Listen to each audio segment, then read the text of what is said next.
호흡을 맞춘다는 것이 얼마나 아름다운 것인지요. 하나님은 우리를 이곳에 왜 모아주셨을까요? 모이게 하셨을까요? 그 답을 얻기 전에 먼저 이런 질문으로 시작하고 싶어요. 천사보다 잠시 못하게 하신 이유라는 제목이에요.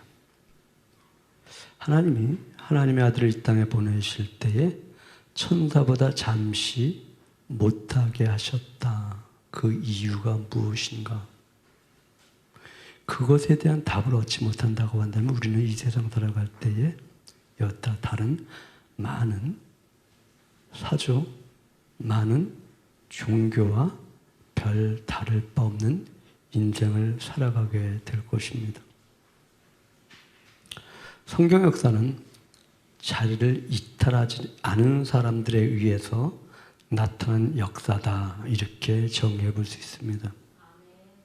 천사가 자기의 자리를 이탈함으로 흑암에 갇혔다는 것을 수요 예배에 나오신 분들은 반복해서 들었기 때문에 맞아, 자리를 이탈하는 것은 흑암에 갇혀지는 거야. 여러분, 하나님의 자리를 귀하게 여기는 그러한 복된 성도들 되시기 바랍니다.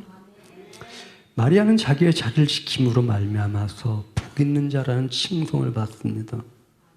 그 자리는 자기가 자원한 자리가 아니라 하나님이 주신 그 자리, 그것을 이탈하지 않냐고 그 자리를 지킴으로 복 있는 자다, 이렇게 칭송을 받게 됩니다.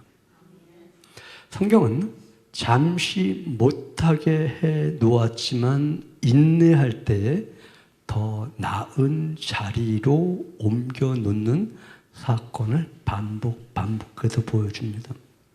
우리는 어떻게 생각하나요? 라헬과 레아를 생각할 때 누가 더 나은 자리라고 생각하시나요? 아마 라헬보다 레아가 더 못한 자리인 것 같은데 하나님은 이 레아의 자리를 높여놓으신 것을 성경을 통해서 우리는 살펴볼 수 있습니다.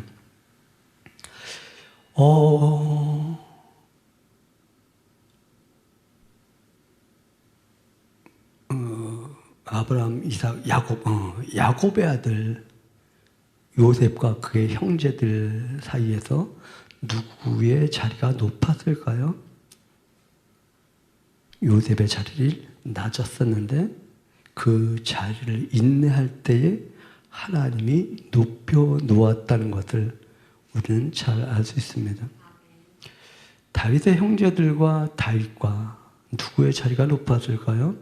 다윗의 자리가 낮았었는데 그 자리를 인내할 때에 하나님이 그 자리를 높여주신 사건을 우리는 조목조목 따져본다고 한다면 그건 나열을 하냐고 오늘 시간이 다가갈 수도 있을 것입니다. 그런데 하나님은 당신의 아들 예수 그리스도를 육신을 입고 이 땅에 보내실 때에 낮춰놓았다. 무엇보다 천사보다 더 낮춰놓았다. 왜 천사보다 잠시 못하게 하셨을까? 잠시 천사보다 왜 못하게 하셨을까?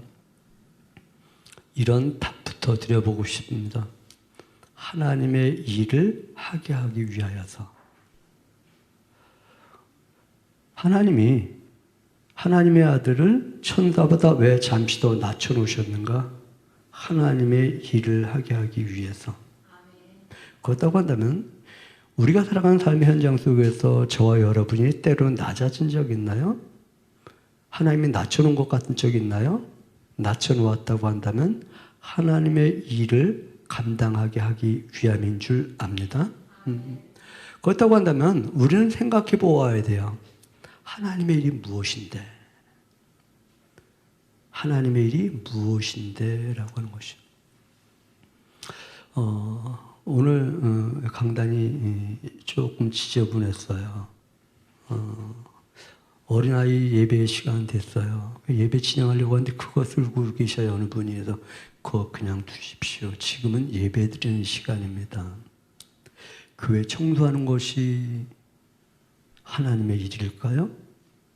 하나님의 일 중에 저 끄트머리에 있는 것이면 분명하지만 하나님의 일의 핵심은 아니다. 지난 주간 어느 분하고 이야기를 하면서 그런 말을 했어요.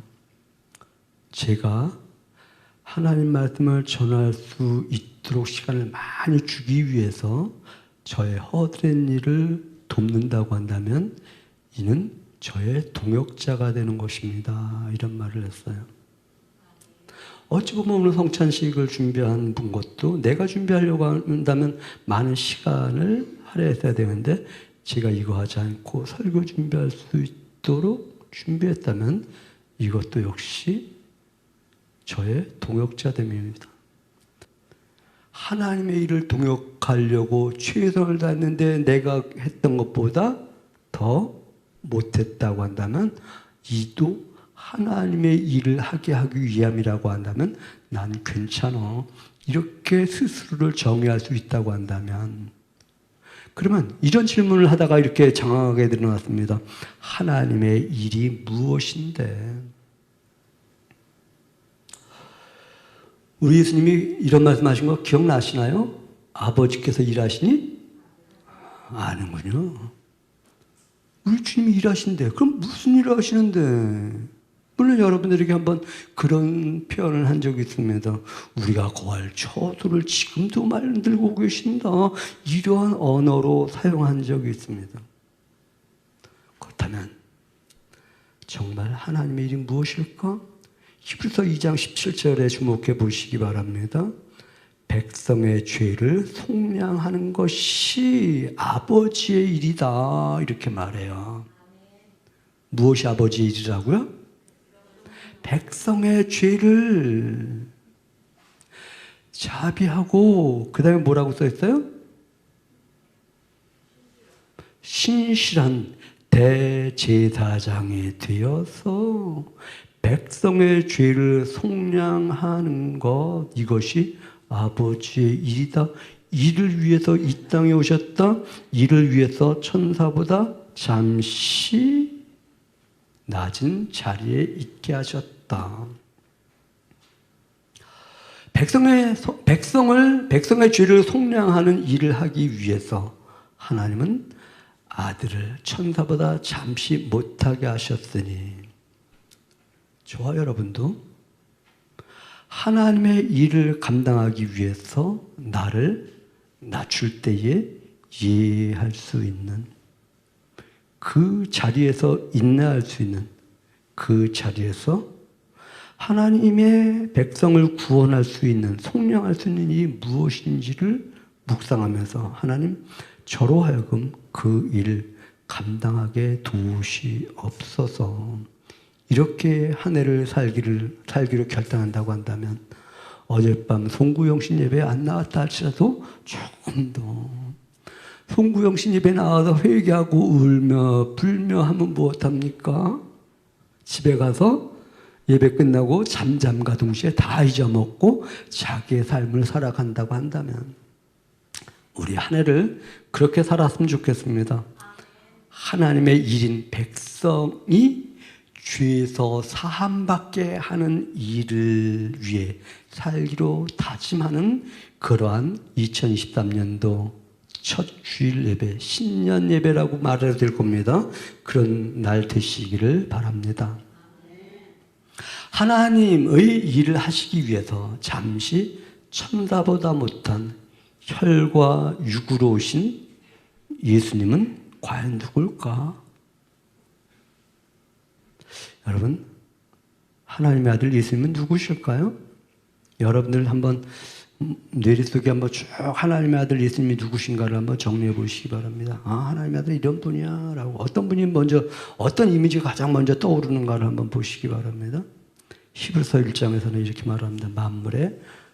만유의 상속자다. 만물을 만드신 분이다. 하나님의 영광이시다. 하나님의 영광의 본체시다. 이렇게 말해요. 지극히 높으신 분의 우편에 계신 분이고 천사보다 아름다운 이름을 기업으로 받은 분이다. 천사들의 경배를 받으실 뿐만 아니라 천사를 불꽃으로 사용하시는 분이시고 땅에 기초를 놓고 하늘을 손으로 만드신 분이시다. 누가? 천사보다 잠시 못하게 이 땅에 오신 예수님이 바로 그런 분이시다. 영존할 분이시고 하나님 우편에 앉아 계시던 분이시다. 이 예수님은 이 땅에 오셔서 스스로 그렇게 말씀하십니다. 나와 아버지는 하나이니라. 나를 본 자는 아버지를 본 것이다. 예수님은 어떻게 생각하십니까? 저는 한 주간 동안 예수님에 대한 생각을 해보았습니다. 어떤 예수님일까? 예수님은 나에게, 우리 예수교회 성도들에게, 또 앞으로 살아가야 될 사람들에게 예수님은 어떤 분이실까? 그렇게 묵상해 보았습니다. 따뜻하신 예수님. 추상 같은 호령을 하시는 예수님이 아니라 따뜻하신 예수님. 누구에게? 하나님을 바라보는 자에게. 사마리아 여인에게 따뜻한 모습으로 찾아오셨고요. 마르다와 마리아에게 따뜻한 모습으로 찾아오셨고요. 삭개오에게 따뜻한 모습으로 삭개오야 내려와라. 따뜻하고 온화하실 뿐만 아니라 죄를 정결하게 하시는 분. 모든 것을 지으셨는데 지은 것이 그분 통하지 않고서는 지어진 것이 없는 바로 그런 분. 만물의 창조자는 끙끙거리면서 야, 너희들 왜 내일 하지 않니? 이런 분이 아니라 야, 내게 와서 짐 내려놔. 내가 너희를 쉬게 할게. 이렇게 말씀하시는 예수님. 하나님 우편에 앉아 계신 분이라고 했습니다. 스데반이 돌에 맞아 죽는 그날 보니까 인자가 하나님 우편에 서신 것을, 아니 내 사랑하는 아들이 지금 저렇게 돌에 맞아 죽을 지경이라고? 여러분이 힘들고 어려운 고난을 당했을 때 우리 주님이 하나님 우편에서 아니 이렇게 일어서신 주님을 볼 수 있을까요? 그때 주님은 그렇게 보고 계신데 그것을 볼 수 있었던 누구의 눈? 스데반의 눈. 우리 2023년도는 그런 눈을 가질 수 있는 복된 삶이 될 수 있기를 바랍니다. 이분 천사보다 더 뛰어난 분이라고 말씀합니다. 천사는 어떤데? 천사는 바람으로 또는 불꽃으로 하나님께 사용되어지는 존재. 천사는 상속자를 섬기라고 보냄받은 자. 하나님의 상속자들이 흘러 떠내려가지 않도록 하게 하시는 존재. 그런데 그보다 비교 안 되게 큰 구원이신 예수 그리스도를 등한히 여기게 되면 보응받아. 이렇게 말씀하죠. 등한히가 무엇일까요? 무관심, 소홀히 하는 것. 그 높으신 분이 우리를 죄에서 구속하기 위하여 잠시 천사보다도, 자기가 붙던 천사보다도 더 낮춰놓으셨는데 그분을 등한히 여긴다면, 소홀히 한다면, 무관심한다고 한다면 보응을 어떻게 피하겠니? 열처자에 비유해서 이렇게 말씀하시죠. 난 널 모른다. 어떻게 한다면 예수 그리스도를 등한히 여긴다면 나도 너 모른다. 이 말씀하시는 거 아닌가요? 달란트 비유를 통해서 무슨 말씀하고 있는 건가요? 이 악하고 게으른 종아, 이렇게 말씀하는 것 아닌가요? 나에게 주목해야 되는, 나에게 시선을 두어야 되는데 세상에 시선을 두었던 이 악하고 게으른 종아, 이렇게 말씀하고 있는 것 아닌가요? 나무 비유로 도끼가 나무 뿌리에 놓였다라고 하는 것은 네가 나를 등한히 여긴다고 한다면 잘려서 풀에 던져지는데, 이렇게 말씀하시는 거 아닌가요? 이때 이 말씀하실 때 추상 같은 병력의 소리로 말씀하셨을까? 아니면 따뜻하고 인자고 온화한 말씀을 하셨을까? 자, 언제? 내 무언가가 힘이 들 때는 악을 씁니다. 우리 주님이 추상 같은 호령을 했다고 한다면 우리 주님이 힘이 딸리신 분, 이렇게 표현해 보는 거예요. 그렇게 전제했을 때 우리 주님은 말씀하실 때 온화하고 따뜻하고 여유 있게 말씀하지 않으셨을까? 여러분의 이미지는 어떻습니까? 뱀들아, 독사의 새끼들아, 너희가 어떻게 지옥의 판결을 피하겠느냐라고 할 때 이게 추상 같은 소리였을까? 아니면 조용조용하면서 지쳐있는 사람이 하면 다 해결되어지는데, 지체 높은 사람 밑에서 일하는 사람들이 아우성 치듯이 우리 주님이 말씀하셨을까? 한번 생각해 볼 필요가 있겠죠.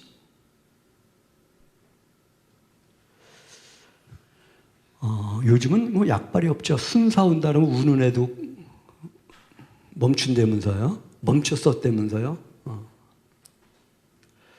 요즘은 그런 분이 없어요. 목사님한테 이른다. 목사님은 맨날 야단치는 사람이야. 제발 그 말 하지 말라고 해도 본인들의 말빨이 안 먹히면은 목사님한테 잃는데, 그래서 목사님은 가까이 하기엔 너무나도 먼 그대가 되어버렸어요. 어쨌든 큰 구원을 이루신 예수님께서, 아니 예수님에 대해서 처음에 하신 말씀이 있습니다.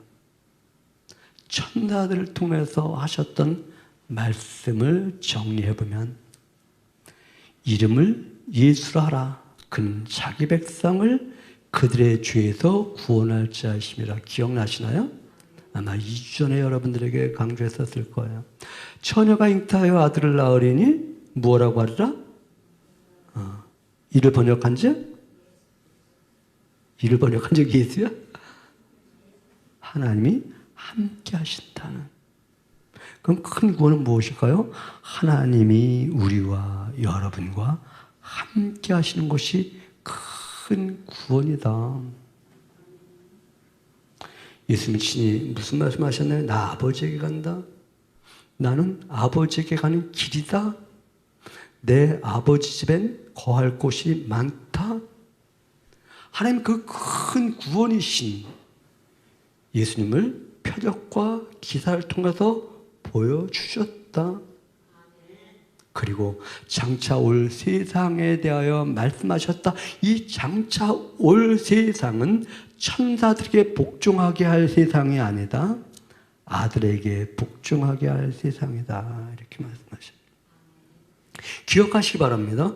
장차 올 세상에 있음을 기억하시기 바랍니다. 장차 올 세상에 있음을. 장차 올 세상이 없었다면 우리 주님 이 땅에 올 필요가, 하등의 이유가 없어요. 장차 올 세상이 없다고 한다면 하나님이 천사보다 잠시 낮아질 하등의 이유가 없어요. 장차 올 세상이 없었다고 한다면 공자나 맹자나 석가나 이러한 사람들의 교훈으로도 이 세상이 살아갈 만한 세상이 되었을 것입니다. 물론 사람의 완악함이 그것으로 해결되지 않기 때문에 그들이 아무리 설파했어도 변하지 않죠. 그렇다고 한다면 예수님의 말씀을 설파한다고 해서 사람들이, 이 세상 살아가는 사람들이 변화되어지든가요? 저는 반반이라고 생각을 해요. 공자나 맹자나 순자나 노자나 이런 사람들의 말을 듣고 변화된 사람도 저는 반반이라고 추정을 해봐요. 물론 정확한 수치를 말한 것이 아니라 사람의 말에 의해서 이 세상이 그렇게 변하지는 않더라. 아마 장차 올 세상이 없다고 한다면, 이 땅만 있다고 한다면 아무거나 믿어도 되지. 그런데 성경은 땅의 작은 구원이 아니라 장차 올 큰 하늘의 구원을 말씀하시면서 이 구원을 등한히 여기지 말라고 말씀하셔요. 여러분, 하나님의 큰 구원을 등한히 여기고 있는가? 아니면 중요하게 여기는가? 하나님의 큰 구원과 일반 세상의 선각자들이 말한 것과 같은 선상에 놓는다고 한다면 이 또한 역시 등한히 여기는 것입니다. 큰 구원의 행위가 무엇일까? 큰 구원의 행위가 무엇일까? 하나님이 생각하시고 하나님이 돌보시는 예수님을 천사보다 잠시 못하게 하신 것. 이것이 큰 구원의 행위입니다. 이 구원의 행위라고 하는 건 구원의 결과라고 말한 것 아닙니다. 구원의 행위입니다. 그렇다면 우리는 왜 잠시 천사보다 못하게 하셨는가를 생각해 보아야만 합니다. 죽음을 맛보게 하기 위해서. 왜 죽음을 맛보게 하셨을까요? 하나님의 아들들을, 즉 믿는 자들을 이끌어서 영광으로 들어가게 하기 위하심이라고 오늘 우리가 읽은 성경 2장 10절에서 그렇게 기록하고 있는 거예요. 여러분들 읽으면서 그것을 캐치했든 하지 않았든 그 말씀을 하고 있는 것입니다. 그렇다면 왜 아들들을 이끌어서 영광에 들어가게 하셨나? 11절에 보면 이것을 찾을 수 있습니다. 하나님의 아들이나 사람이나 다 한 근원에서 나왔기 때문에 하나님으로부터 나온 자들에게 하나님의 영광스러운 그곳으로 이끌어야 되겠기 때문에 이끌기 위해서 혈과 육을 입으셨고, 혈과 육을 입으신 것은 천사보다 잠시 못한 상태고, 어떤 면에서 천사는 죽지 않는데 혈과 육은 죽게 되어 있거든요. 혈과 육은 어떤 의미가 있는가? 혈과 육은 죽는다. 무슨 말인가? 마귀는 죽음의 세력을 잡은 자예요. 마귀는 생각하기를 나는 죽일 수 있는 세력을 가지고 있어. 이것이 마귀의 생각입니다.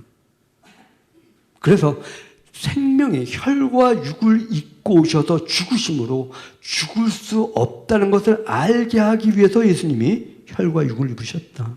마귀는 생각하는 거예요. 야, 내가 과거에 언제 에덴 동산에서 혈과 육을 죽게 하는 것을 내가 쟁취해봤어. 고로 혈과 육은 다 죽어. 내 세력 아래 있어. 이것이 마귀의 착각이고요.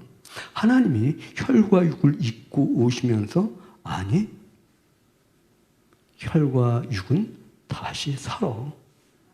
이것을 보여주기 위해서 혈과 육으로 오셔서 천사보다 잠시 못하게 하셨다. 왜? 혈과 육을 통해서 혈과 육의 죽음의 세력 잡은 자 마귀를 멸하기 위함이라고 14절에서 그렇게 기록을 해 놓았습니다. 생명은 오뚜기입니다. 생명은 무엇이라고요? 그런데 사단은 내가 생명을 눌러놓고 밟고 있어 이렇게 생각하는데 우리 주님 오셔서 아니야. 생명은 오뚜기야. 생명은 살아있어. 마귀는 사단은 이미 한번 자기가 성공했기 때문에 이것만이 답인 줄 알고 이것만이 영원함인 줄 알고 그래서 그 세력 안에 있는 사람들은 혈과 육은 죽으면 끝이야. 이게 다야. 이렇게 생각하는데 아니요. 그것이 아니라 다시 산다. 그것만 하는 사람들은 종노릇을 해요. 무엇에? 죽음에 매여서 종노릇한다. 죽음에 종노릇한다. 거기에 매여 있는 곳에서 노임받게 하기 위해서 우리 주님이 혈과 육을 입고 오셨다. 여러분 기억나시나요? 우리 주님이 하신 말씀 중에 나는 부활이요 생명이니 죽어도 살겠고 기억나시나요? 그 안에 있다면 우리가 그 안에 있다면 우리도 죽어도 다시 살게 되는 것을 기억하시기 바랍니다. 죽음의 세력 잡은 자는 말을 합니다. 죽음 끝. 생명으로 오신 예수님은 말씀하십니다. 죽어도 살겠고 여러분들의 현 주소가 죽어도 살겠고에 있는지 죽음은 끝이라고 생각하는지 죽음은 끝이라고 생각하는 사람은 죽음에 한평생 매여서 종노릇하다가 그것을 위해 살아가는데 거기서 노임받은 사람들은 죽음은 끝이 아니라 영원한 생명이 있고 그 영원한 생명에 내가 거하게 되라고 하는 희망과 소망과 이러한 말씀을 부여잡고 살아간다. 왜 우리는 천사보다 잠시 하나님은 왜 아들을 천사보다 잠시 못하게 못한 육으로 오게 하셨는가? 다시 한번 생각해 보아야 됩니다. 마귀를 말하기 위해서 죽음의 종노릇한 자들을 그곳에서 놓아주기 위해서라고 하는 것이죠. 그렇기 때문에 혈과 육으로 오신 예수님 천사를 위함이 아니라 아브라함의 후손을 위함이다. 아브라함의 자손을 위함이다 말을 합니다. 아브라함의 자손의 특성, 천사와 아브라함의 자손의 특성을 비교해 보시기 바랍니다. 죽는 존재와 죽지 않는 존재. 우리 주 예수 그리스도가 이 땅에 오신 것은 죽는 사람을 위해서 오셨다. 혈과 육을 입은 자들을 죽음에서 놓아주는 것, 놓아지게 하는 것, 이것이 하나님의 일입니다. 그렇다고 한다면 저와 여러분 주변에 있는 사람들에게 내가 혈과 육이 있어도 죽어도 다시 산다, 이 말을 해주는 것이 바로 하나님의 일이다. 하나님의 일을 하기 위해서 형제들과 같이 혈과 육을 입고 오셨는데, 오셔서 자비를 베푸시고 신실한 대제사장이 되어 죄를 속량하기 위하셨는데, 천사보다 잠시 못한 혈과 육을 입고 오신 것은 백성의 죄를 속량하기 위함인데, 기억하시기 바랍니다. 속량하신 것이 아니라 속량하기 위함입니다. 속량하신 것과 속량하기 위한 것에는 분명한 차이가 있음을 여러분들이 느낄 것입니다. 누구를 속량하는가? 자기 백성을 속량한다. 예수님과 한 근원에서 나온 자들을 속량한다.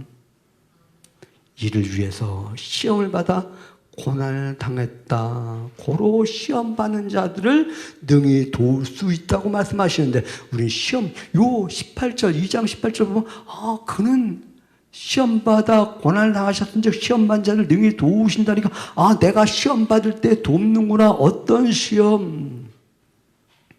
우리 주님은 그러려면 그것을 알려면 우리 주님이 어떤 시험을 받으셨는데 라고 하는 것을 연결해야만, 우리 주님이 받으신 시험이 무엇일까? 시험, 이 단어의 뜻은 이런 뜻을 가지고 있습니다. 시험하다, 인내하다, 증명하다, 노력하다. 우리 예수님은 하나님이 육신을 입고 이 땅에 오셔서 사람이 죽어도 다시 사는 것을 증명해내신 분임을 기억하시기 바랍니다. 그리고 이것을 증명하기 위해서 부단히 인내하고 부단히 노력한 분이라고 하는 것을 유념할 수 있기를 바랍니다. 시험이란 단어는 어떤 사물의 성질, 어떤 사물의 기능을 정말 그러한 기능이 있는가를 증험해 본다는 뜻을 가지고 있어요. 사람이 정말 죽었다가 다시 살아난지를 증험하기 위해서 우리 주님이 혈과 육을 입고 사람으로 오셔서 다시 살아나신 것을 보여준 것, 그것을 증험했고, 고로 나도, 누구도 그 예수님을 바라보고 믿는 나도 죽어도 다시 살아납니다라고 하는 이 증험하기 위해 살아가는 사람들을 돕는 이시다라고 하는 것이죠. 하늘은 스스로 돕는 자를 돕는다고 했나요? 천국은 침노를 당하는 침노한 자가 빼앗는다고 말씀하셨나요? 학생이 학교만 가면 성적이 오르나요? 여기 지금 학교 다니는 학생들이 누가 있는지 잘 모르겠는데, 아니요. 성적 올리기 위해서 노력하는 자, 선생님이 다 돕는 게 아니에요. 우리 주님이 다 돕는 게 아니에요. 노력하는 자를 돕는 거예요. 내가 하나님의 형상을 입은 자로서 이제 나는 하나님의 형상을 입은 자로 살겠다라고 하는 것, 이것이 시험이고 이것이 고난이고 그러한 자들을 돕겠다고 하는 것이지, 난 구원받았으니까 내 마음대로 살아갈 거야. 살다가 힘들고 어려우니까 하나님 왜 나에게 시험을 주십니까? 그때 그 시험에서 나를 구원하여 주시옵소서. 이런 사람을 돕는다고 하는 말씀 아님에도 불구하고 우리 사람들은 자기 편의에 의해서 성경을 해석하고 적용하려고 하는 경향이 많죠. 그러니 하나님 지금 내가 시험 당해가 이 시험을 상처는 아물지만 상처의 흔적은 남는다는 말이 있죠. 우리는 상처의 흔적까지 없애려고 하는데 아니요. 우리가 잘못 살아온 것에 대한 흔적을 가지고 앞으로는 이러한 잘못된 삶을 살면 아니 되지. 분명한 어떤 기독교 정신은 하나님의 형상을 이루기 위한 끊임없는 도전의 삶이고, 이 정신을 소유한 사람들, 이런 사람들을 하나님이 도우시는 분이시다. 그렇다고 한다면 우리는 새해를 어떻게 살아야 될까? 하나님의 형상으로 살기 위한 도전하는 새해를 살아야 될 줄 압니다. 하나님의 형상으로 살면서 하나님의 일을 하기 위한 예수님을 본받아서 예수님이 자기 백성을 죄에서 속량하기 위해서 오셨듯이, 나도 하나님의 백성이 죄에서 속량되게 하기 위한 견인차 역할을 해야지. 그러기 위해서 나는 때로는 나보다 낮은 사람, 죄송합니다. 그런 표현, 낮은 사람보다 더 낮아질 수 있어. 이것이 겸손 아닐까요? 이러한 겸손한 자의 편에 선다고 우리 주님 말씀하시는 것 아닐까요? 그러한 주님과 동행하면서 성경에 갇혀있는 하나님의 글이 아니라 우리 삶의 역사 속에서 지금도 살아 역사하시는, 지금도 우리와 함께 하시는 그 하나님을 경험하고 증험하고 드러내고 그 삶을 보여줌으로 말미암아 사람들이 나도 저 삶을 살고 싶어. 지난 시간에 우리는 우리를 왜 속량하셨다고, 우리 주님이 우리를 왜 속량하셨다고는 말을 들었나요?